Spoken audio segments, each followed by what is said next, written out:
নমস্কার বন্ধুরা, আশা করি সকলেই সুস্থ আছেন, ভালো আছেন। টুকায়ের রান্নাঘরে আপনাদের সকলকে স্বাগত জানিয়ে আজকে রেসিপি শেয়ার করছি। দেখতেই পাচ্ছেন এখানে কতগুলো আছে ছোট বেগুন, আমি যেগুলোকে গোল গোল করে কেটে নিচ্ছি। আপনারা চাইলে লম্বা করে কাটতে পারেন।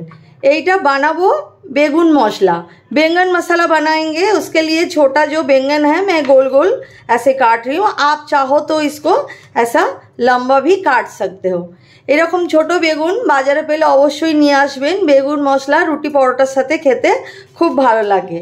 দেখুন এইরকম ভাবে এই যে বেগুনগুলো আমি এরকম গোল গোল করে কেটে নিচ্ছি।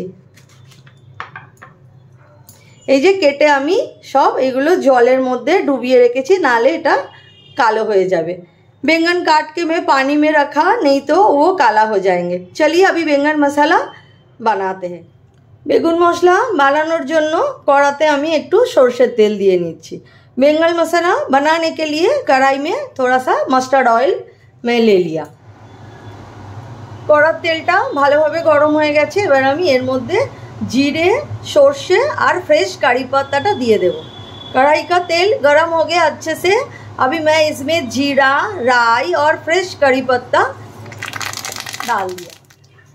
আমি এর মধ্যে দুটো বড় পেঁয়াজ কুচিয়ে নিয়েছি ছোট ছোট করে, আর এই 8-10 কোয়া মতো রসুন একদম ছোট ছোট করে কুচিয়ে নিয়েছি।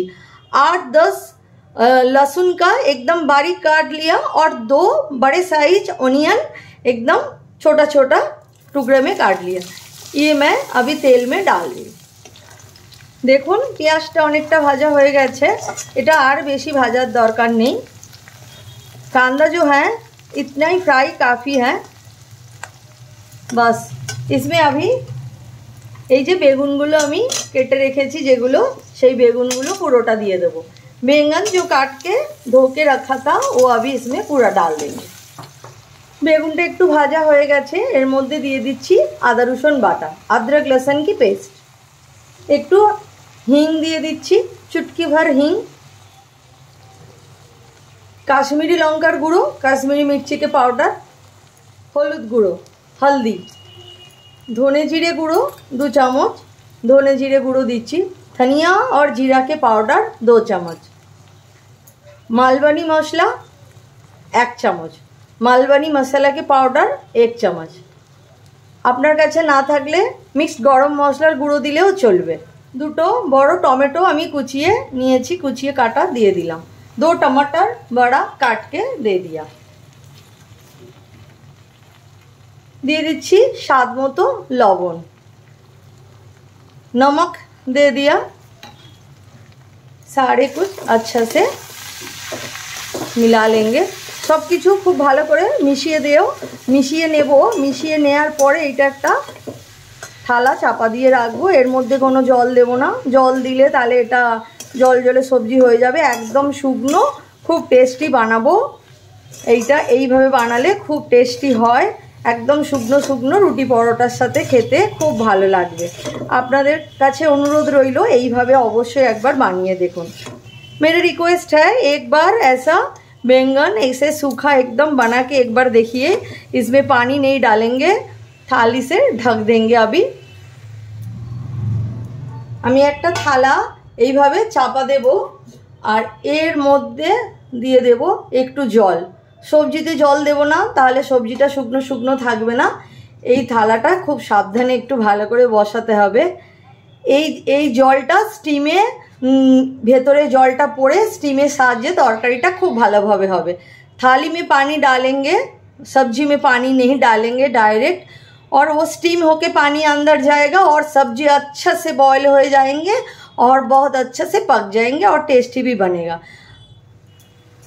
देखुन बंधुरा আমার এই ছোট বেগুনের এই তরকারি বেঙ্গন মশলা একদম রেডি হয়ে গেছে। দেখতে খুব লাল হলেও আমি কিন্তু এতে লঙ্কা পাউডার দিইনি, কাশ্মীরি মির্চি পাউডার দিয়েছি, সেই জন্য ওর কালারটা একদম এরকম লাল দেখাচ্ছে। আপনারা একটু ঝাল করতে চাইলে লঙ্কা পাউডার অবশ্যই দিতে পারেন বা কাঁচা লঙ্কা কুচিও দিতে পারেন। किसी को ज़्यादा तीखा करना है तो हरी मिर्ची काट के भी डाल सकते। मैं इसमें मिर्ची पाउडर नहीं डाला, काश्मीरी मिर्ची का पाउडर डाला, इसीलिए इसका कलर ऐसे दिख रहा है, बट ये बहुत ज़्यादा तीखा नहीं बना। देखिए पानी नहीं डाला, फिर भी मेरा बैंगन अच्छे से एकदम पक गया और एकदम सूखा सूखा भी बना। বেগুনের তরকারিটা হয়ে গেছে। এবার আমি এর মধ্যে এইটা ভাজা বাদামের গুঁড়ো আমি 2 চামচ দিয়ে দিচ্ছি। सिंगदाना पाउडर, मूंगफली के पाउडर रोस्ट करके मैं पाउडर बना लिया था, वो डाला। ये बहुत अच्छा लगते हैं खाने के लिए बैंगन के साथ मूंगफली। এই বাদাম গুঁড়োটা দিয়ে এই তরকারিতে একবার দিয়ে দেখবেন, এইটা খেতে খুব সুন্দর, খুব টেস্টি হয়। ভাবছেন যে বেগুনের তরকারি তাও আবার বাদাম গুঁড়ো দেয়া, কিন্তু একবার করে দেখবেন, অবশ্যই খুব ভালো লাগবে। কমেন্টে আমাকে জানাবেন কীরকম লাগলো তরকারিটা। দেখুন বন্ধুরা, আমার এই বেঙ্গন মশলা একদম রেডি হয়ে গেছে, একদম শুকনো শুকনো হয়েছে। আমি গ্যাসের ফ্লেমটা বন্ধ করে একটু চাপা দিয়ে রেখেছিলাম, একদম শুকনো শুকনো। আর এটা খেতেও খুব ভালো হয়, রুটি পরোটার সাথে এটা খেতে খুব ভালো লাগে। অবশ্যই এইভাবে বানিয়ে একবার দেখবেন। নিত্য নতুন খুব সহজ এইরকম রেসিপি পেতে আমার চ্যানেলটাকে অবশ্যই সাবস্ক্রাইব করে নেবেন, লাইক করবেন, কমেন্ট করে জানাবেন আমার রেসিপি কীরকম লাগলো, শেয়ার করবেন বন্ধুদের সাথে। আর সবাই সুস্থ থাকবেন, ভালো থাকবেন। আবার দেখা হবে পরের ভিডিওতে। আজকে তবে আসি।